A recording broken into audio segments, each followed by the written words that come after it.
টানা 12 বছর ছোট পর্দায় নিয়মিত কাজ করার পর সাময়িক বাংলা সিরিয়াল থেকে বিরতি নিয়েছেন ওপার বাংলার জনপ্রিয় অভিনেত্রী সন্দীপ্তা সেন। তবে থেমে থাকেননি তিনি। বড় পর্দা ও ওয়েব সিরিজে একের পর এক কাজ করে গেছেন। এবার তার কাজ আরও বেড়েছে। সব ভারতীয় চ্যানেলের জন্য নিয়মিত সীমিত পর্বের সিরিয়ালে সম্পূর্ণ মুখ্য ভূমিকায় দেখা যাবে তাকে।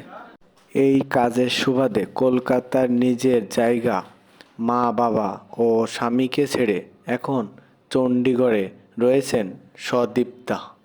সদীপ্তা জানালেন, নতুন শহরে প্রতিদিন নানা ধরনের চ্যালেঞ্জের মুখোমুখি হচ্ছেন তিনি। অনেকেরই ধারণা কলকাতার মানুষ ভালো হিন্দি বলতে পারে না। সমস্যা কি সেখানেই? এমন প্রশ্নের সদীপ্তা জানান, একেবারেই না।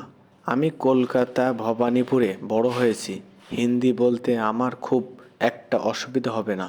তবে চণ্ডীগড়ে আবহাওয়া আর খাবারের সঙ্গে এখনও মানিয়ে নিতে পারিনি।